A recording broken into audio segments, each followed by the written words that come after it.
Hi, ఇవాళ నేను post infection insomnia after Covid infection గురించి చెప్తున్నాను. కోవిడ్ ఇన్ఫెక్షన్ వచ్చిన తర్వాత ఇన్సోమియా, ల్యాక్ ఆఫ్ స్లీప్ అనేది ఎలా ఉంటుంది. ఇది ఒక common and significant issue.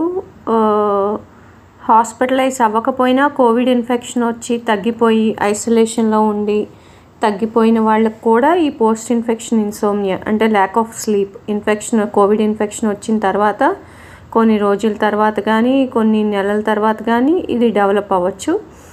Lakh of sleep అన్నమాట, అంటే నిద్ర పట్టదు.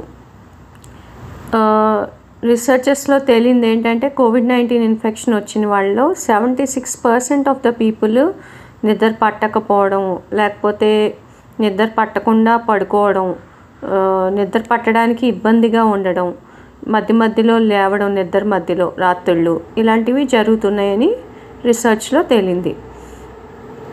ఇంకా అందులో మళ్ళీ ఒక పావు మందికి అంటే 1/4 ఆఫ్ ద పీపుల్, ఆ 76%లో 1/4 ఆఫ్ ద పీపుల్కి సివియర్ ఇన్సోమియా, అస్సలు నిద్ర పట్టకపోవడం అనేది జరుగుతోంది. ఇది మామూలుగా జనరల్ పాపులేషన్ కన్నా కంపేర్ చేస్తే కోవిడ్ ఇన్ఫెక్షన్ వచ్చిన వాళ్ళకి ఎక్కువ నిద్ర పట్టట్లేదు. కోవిడ్ ఇన్ఫెక్షన్ వచ్చి తగ్గిన తర్వాత వాళ్ళకి సిమ్టమ్ డెవలప్ అవుతుంది.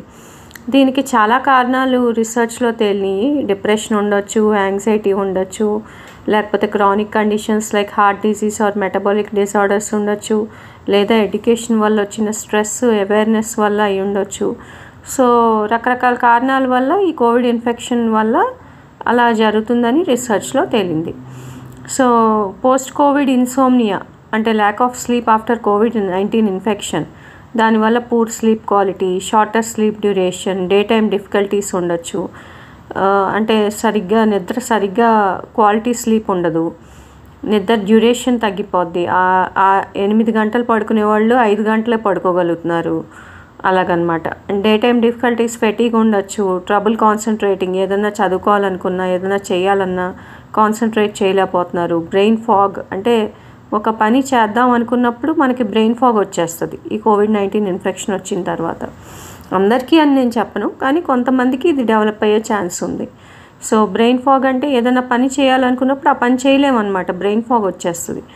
నీరసం కానీ, లేకపోతే యాంగ్జైటీ ఇష్యూస్ కానీ, లేకపోతే ప్యానిక్ అటాక్ లాగా కానీ, లేకపోతే మైల్డ్ కాగ్నిటివ్ డిస్టర్బెన్స్ లాగా కానీ బ్రెయిన్ ఫాగ్ ఏదైనా రకంగా రావచ్చు. Sleep disturbances can persist for many months, with some individuals reporting symptoms lasting over a year. ఈ స్లీప్ డిస్టర్బెన్స్ అని 1 నెల నుంచి 1 సంవత్సరం వరకు ఉండొచ్చు.